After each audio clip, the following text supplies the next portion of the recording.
Setiap kami akan sungguh-sungguh mengerti isi hatimu dalam kehidupan kami. Terpuji namamu Tuhan. Di setiap umatmu yang rindu mendengarkan firman-Mu, kami sambut kebenaran firman-Mu dengan ucapan syukur. Dalam nama Putramu yang kudus, Yesus Kristus, Tuhan dan Juru Selamat kami yang hidup. Saya percaya dan bersiap dengan firman Tuhan. Sama-sama dengan saya kita katakan amin. Haleluya. Shalom bagi kita semuanya. Firman Tuhan, kita boleh berkumpul bersama Bapak Ibu.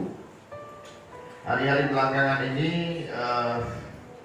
kita memang banyak sekali ketika kehidupan tidak berjalan seperti yang kita mau, ya.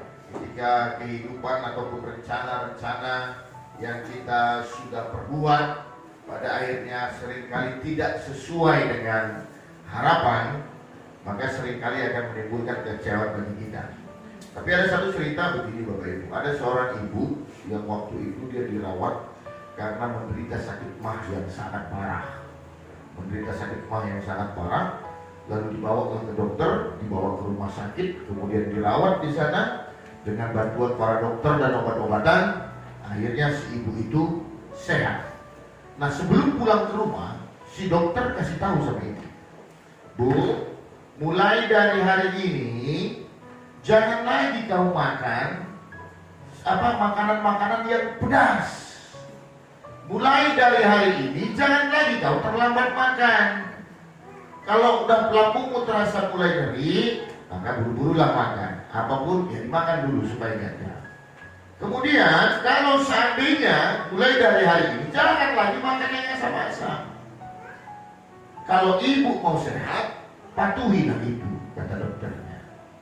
Lalu kemudian satu hari si ibu itu sudah pulang ke rumah, dia sudah mulai sehat, dia sudah mulai nyaman, berbulan-bulan bahkan bertahun-tahun lamanya dia sudah merasakan kesehatan.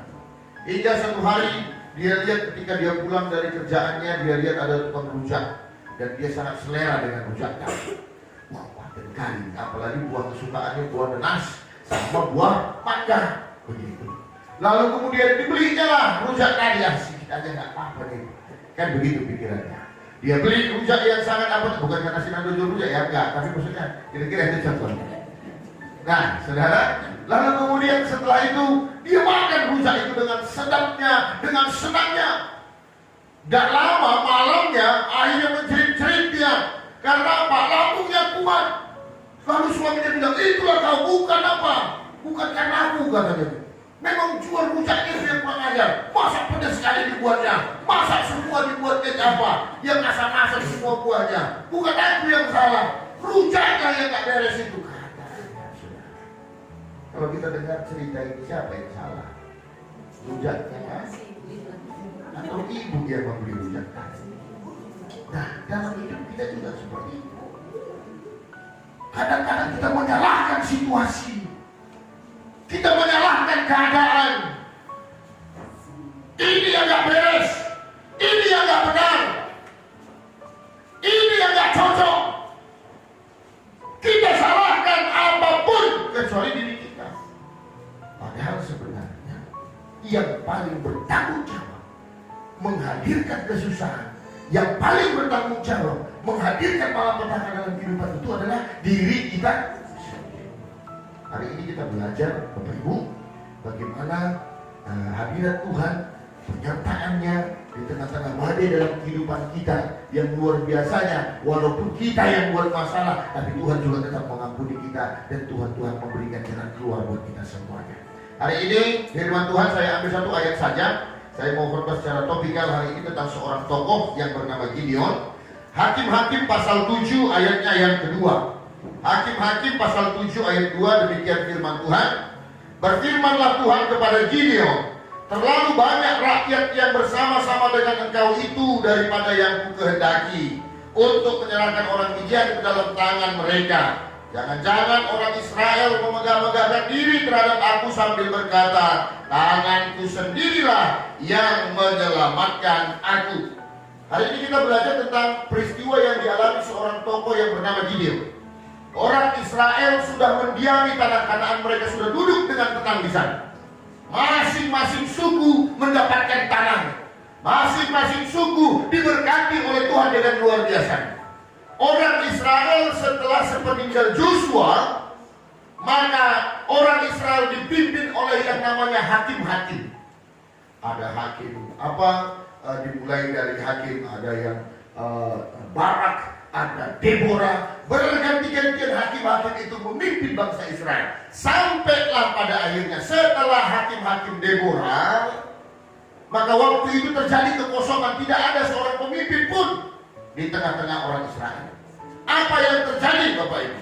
Pada masa hidup Gideon, yang terjadi adalah orang Israel pada akhirnya berbalik dari Tuhan. Mereka menyembah kepada berhala-berhala.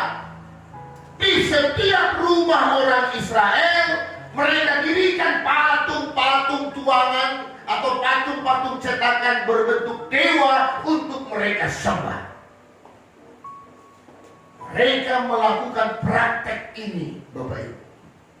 Sehingga pada akhirnya, saudara, apa yang terjadi? Yang terjadi adalah akhirnya bangsa Midian digerakkan oleh Tuhan untuk menyusahkan kehidupan orang Israel. Umat pilihan yang sangat dikasihi Tuhan, umat pilihan yang ditolong oleh Tuhan untuk mendapati negeri yang berlimpah dengan susu dan madunya. Tetapi karena berbalik dari tidak percaya kepada Tuhan, maka kesusahan yang datang menghampiri mereka.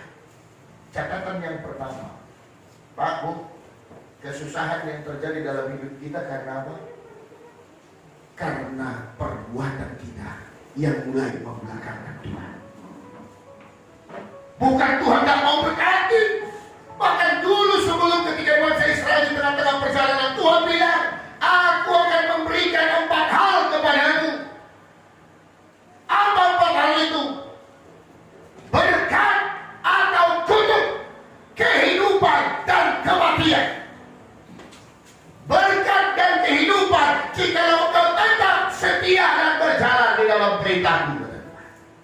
Tetapi kutuk dan kematian akan menjadi bagianmu kalau engkau berpaling daripada. Tetapi orang Israel tidak mengindahkan hal ini. Setelah hidupnya nyaman, setelah hidup di tanah perjanjian, mereka menjadi orang-orang yang santai. Sehingga pada akhirnya mereka mulai berbalik daripada Tuhan. Mereka lebih memilih berhala-berhala daripada menyembah kepada Tuhan Allah orang Israel. Biasa itu, saudara. Hal ini kerap kali terjadi. Karena Allah itu adalah sesuatu yang tak kelihatan oleh mereka. Sedangkan mereka dikelilingi dengan apa? Dikelilingi dengan bangsa-bangsa yang tidak mengenal Tuhan, yang memang menyembah berhala. Ditengoknya lah, orang lain nyembah-nyembah kepada patung tadi, akhirnya mau ikut-ikutan untuk menyembah kepada itu. Dia lihat bangsa-bangsa lain panen, karena dewa kalian ini, akhirnya mereka ikut-ikutan dengan itu. Karena apa itu terjadi? Karena tidak konsisten dalam mengikut Tuhan. Kenapa orang pada akhirnya bisa goyang di dalam mengikut Tuhan? Karena sesungguhnya kehidupannya tidak sungguh-sungguh berakar dalam Tuhan. Menjadi umat pilihan Tuhan hanya sekedar seremonial. Menjadi umat pilihan Tuhan hanya sekedar yang namanya status dan keberadaan saja. Lalu apa yang terjadi? Hakim-hakim pasal 6 ayat 1 berkata apa? Tetapi orang Israel melakukan apa yang jahat di mata Tuhan. Sebab itu Tuhan menyerahkan mereka ke dalam tangan orang Midian 7 tahun lamanya. Dan selama orang Midian berkuasa atas orang Israel, karena takutnya kepada orang Midian, maka orang Israel membuat tempat-tempat perlindungan di pegunungan, yaitu gua-gua dan kubu-kubu. Setiap kali orang Israel selesai menabur, datanglah orang Midian, orang Amalek, dan orang-orang dari sebelah timur, lalu mendatangi mereka. Berkemahlah orang-orang itu di daerah mereka, memusnahkan hasil tanah itu sampai ke dekat Gaza, dan tidak meninggalkan bahan makanan apapun di Israel, juga domba atau lembu atau keledai pun tidak. Ini akibat daripada ketidaktaatan. Ini akibat daripada berpaling kepada Tuhan. Bangsa Israel akhirnya hidup di dalam ketakutan oleh karena perbudakan yang dilakukan oleh Amalek dan orang-orang Midian. Sakitnya mereka, tiap kali mereka menanam, sudah giliran panen, yang ngambil siapa? Orang Midian. Setiap kali mereka berternak, dan kemudian setelah ternaknya melahirkan, maka yang mengambil adalah orang Midian dan orang Amalek, perampok, dan tidak meninggalkan apapun kepada orang Israel. Kemarin saya baru beli anjing yang betina untuk teman anjing saya yang jantan. Maksudnya biar nanti dikawinkan deh, karena nanti punya anak dijualin.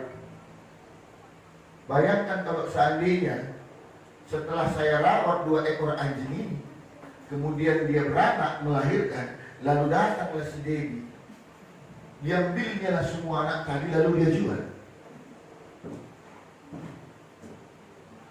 Aku gak berani melawan, karena mungkin dia preman di tempat.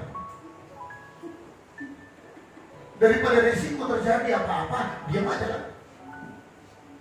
Akhirnya yang melakukan apa? Bawalah anjingku ini di tempat-tempat yang sepi dengan harapan si diri nanti kalau melahirkan lagi dia akan tahu tempatnya di mana. Seperti itulah yang dilakukan oleh orang Israel. Sekarang saya mau bilang, apakah hidupmu ada mirip-miripnya dengan itu? Kau bekerja dengan luar biasa, kau berpikir dengan luar biasa, kau berbuat dengan luar biasa. Tetapi ketika kau mendapatkan apa yang terjadi, habis begitu saja. Tak berjejak sama sekali. Berkat itu tak bisa kumpul.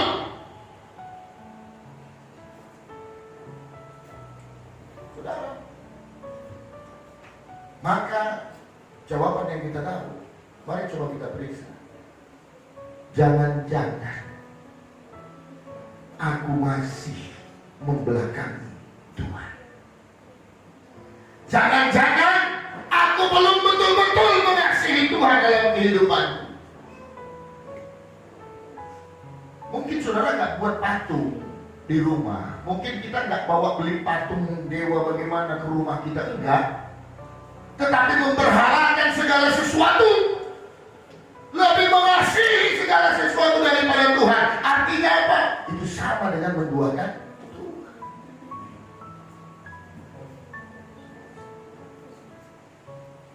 Bapak Ibu yang terkasih dalam nama Tuhan Yesus Kristus, tetapi puji nama Tuhan, ketika 7 tahun lamanya orang Israel begitu menderita, tersiksa oleh karena ketakutan, oleh karena kelaparan, oleh karena pembunuhan, oleh karena perampokan yang mereka alami, akhirnya mereka mencari sama Tuhan. Orang kalau sehat kan jarang ingat Tuhan, ya dong. Kalau sehat-sehat jalan-jalan, kemana kita jalan-jalan, kan? Kalau sehat. Orang kalau banyak duit kan, lah pulang kampung kita yuk. Udah lama kita nggak pulang kalau lagi ada duitnya. Ketika kira-kira dia baru ingat Tuhan.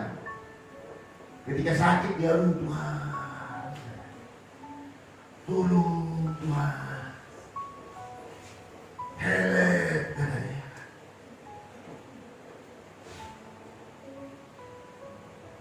Ketika kiri, baru ingat Tuhan. Kok susah kali hidupku Tuhan, kok parah kali hidupku Tuhan, berkati aku Tuhan. Saudara, tapi Tuhan itu baik. Lalu kemudian Tuhan mendengar doa umatnya. Apa pelajaran yang boleh kita petik? Jangan pernah berhenti bermohon kepada Tuhan. Tidak perlu minder, tidak perlu malu. Tuhan tahu you orang lemah. Tuhan tahu engkau sedang berjuang. Ayo tetap harap. Jangan malah kau lari dan mundur dari Tuhan. hari Tuhan bertemu dan menjumpai si Gideon yang katanya sedang mengirit anggur atau memeras anggur di tempat yang tersembunyi karena takut dia dirampok. Lalu datang malaikat Tuhan, kalau dalam bahasanya Theophany, artinya penjelmaan Kristus dalam malaikat. Apa yang sedang kau lakukan di sini? Diberkatilah engkau. Ya, aku sudah sembunyi mengiring anggurku. Tuhan memberkatimu dan memberkati bangsa. Lalu kata Gideon, kalau Tuhan mengasihi kami, kenapa Dia izinkan ini terjadi sama kami, katanya. Saya bilang, saudara, inilah kita seringkali yang kita lakukan. Kita menyalahkan Tuhan karena keadaan kita, padahal sesungguhnya akibat perbuatan kita lah sehingga apa yang terjadi pada kita hari ini itu yang kita dapat. Jadi pertama, kalau saudara ingin dipulihkan dalam hidupmu, ayo minta ampun sama Tuhan. Renungkan, ini akibat dosa dan salahku. Ini akibat aku yang masih belum bisa menguasai diriku. Ini akibat aku yang tidak bisa menjaga kekudusanku. Ampuni aku Tuhan. Kalau mau ada perbaikan, maka dimulai dari pertobatan di dalam diri kita masing-masing. Kalau kita mau dipulihkan adalah dari diri kita dulu, periksa diri. Jangan seperti ibu itu yang berkata, runcangnya gak beres. Yang jual itu masak tenas sebanyak kali. Masak pedas sekali dibuat cabenya. Enggak. Tidak, saudara. Periksa diri. Kita yang lemah. Kita yang mudah tergoda. Kita yang mau masih tetap menuruti kedagingan kita. Lalu Bapak Ibu yang terkasih dalam nama Tuhan Yesus, Tuhan datang. Dan Tuhan katakan apa? Aku akan memberikan pertolongan. Jadi jangan pernah berhenti untuk meminta pada Tuhan. Sekalipun mungkin itu akibat kelemahan kita, sekalipun itu mungkin akibat kesalahan kita, tetapi datanglah tetap pada Tuhan. Jangan tinggalkan Tuhan. Jangan pernah malu bagi Tuhan. Belah, nggak akan ditolong lagi kau sama Tuhan. Tuhan pasti akan. Enggak. Engkau boleh membelakangi Tuhan, tetapi dengar ini baik, Tuhan tidak pernah membelakangi kehidupan.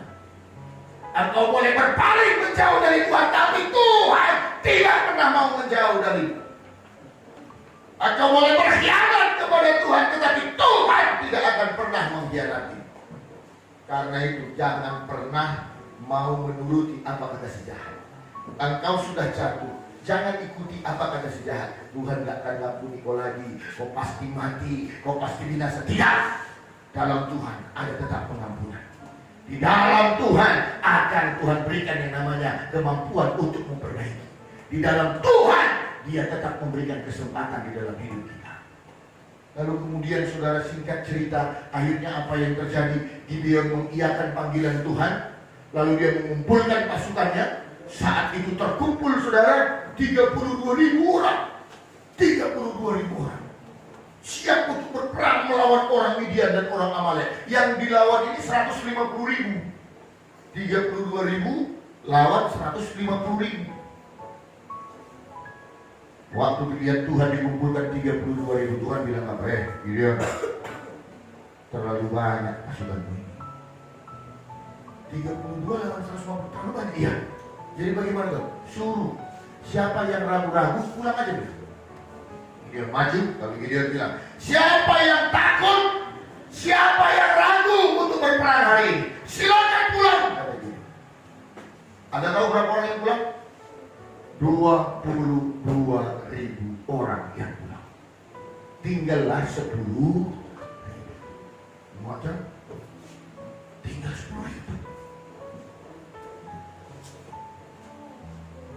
Tapi itu pun kita tahu, Tuhan masih bersama dengan saya. Lalu kemudian apa yang terjadi? Tuhan bilang lagi, masih kebanyakan itu.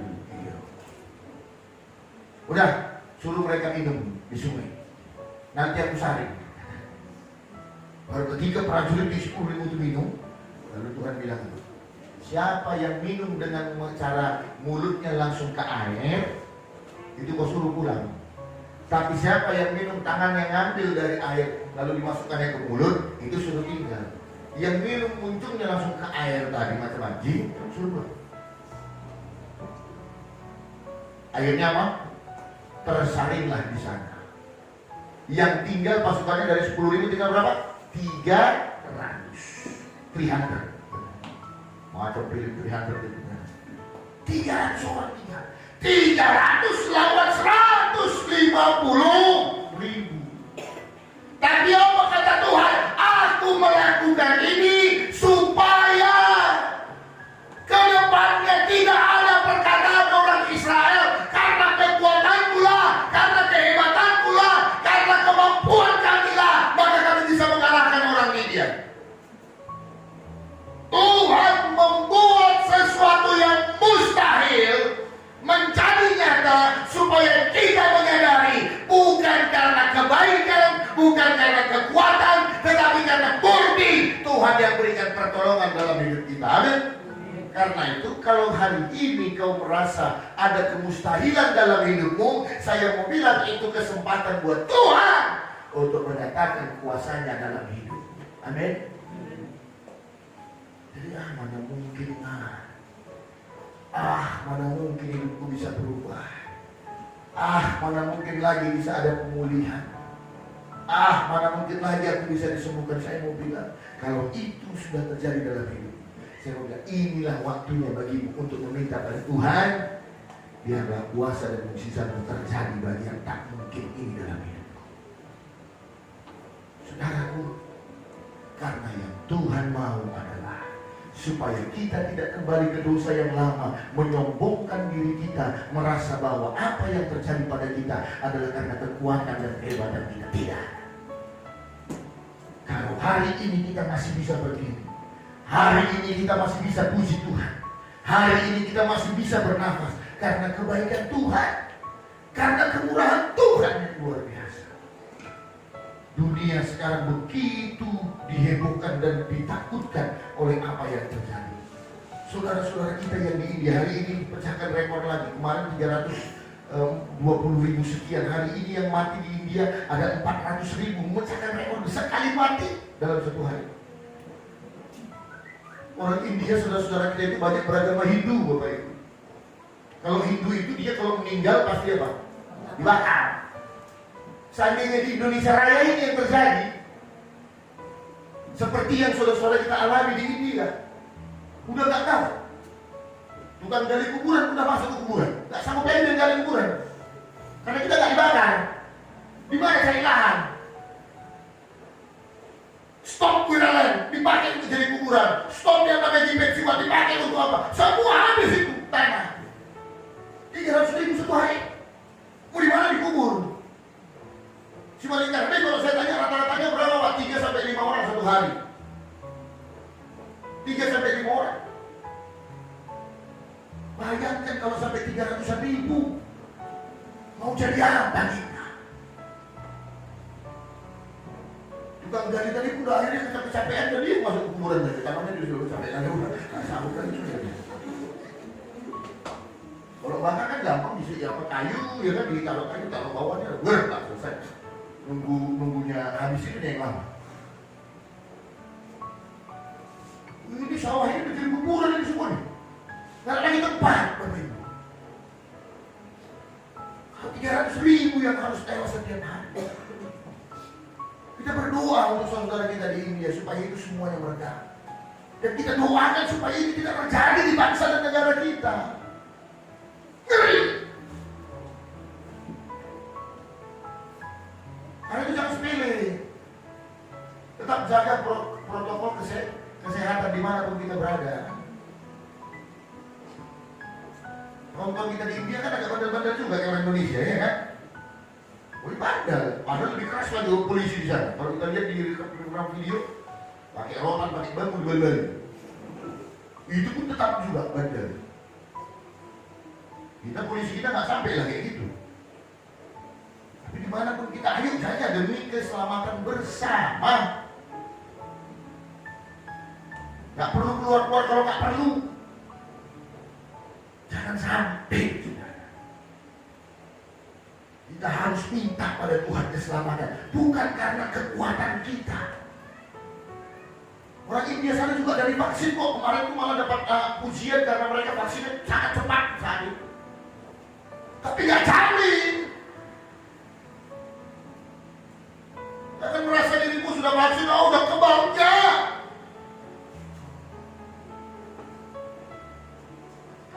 Saudara, Tuhan mau ajarkan kepada kita semua apa? Tuhan mau bilang, akulah. Hanya akulah tempatku bergantung. Hanya karena akulah ada kehidupanku. Hanya karena akulah semua yang kau alami bisa terjadi. Karena itu sembah Tuhan. Amin. Setia pada Tuhan. Berkomitmen bagi Tuhan. Jangan cuma KTP. Emangnya mau KTP mau jadi masuk surga? Maunya enggak. Apa enggak pening ke surga itu sih? Mana KTP curi ya kan? Orangnya mana nih? Enggak ada. Nah, KTP-nya masuk ya kan? Bun mana? Mana orangnya? Ada.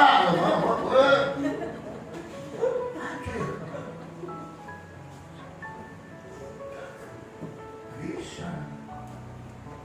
Kita lah yang harus naik atas.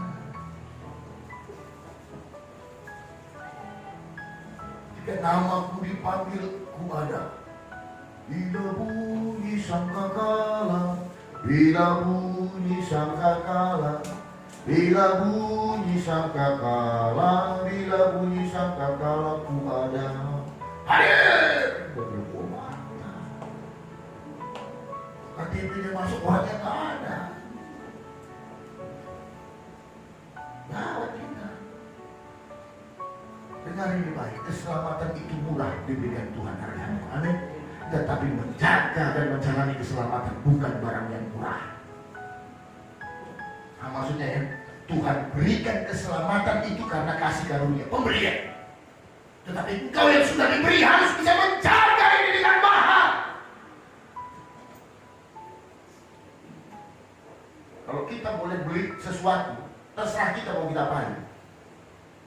Kan gitu. Kalau ini mau jadikan bulu tangkis bisa nggak? Bisa, karena punya aku suka mau berapa. Tapi kalau seandainya ini pemberian seseorang, pendeta ini saya beri sama bapak, lalu perlakukan suka-suka, saya kurang ajar nggak?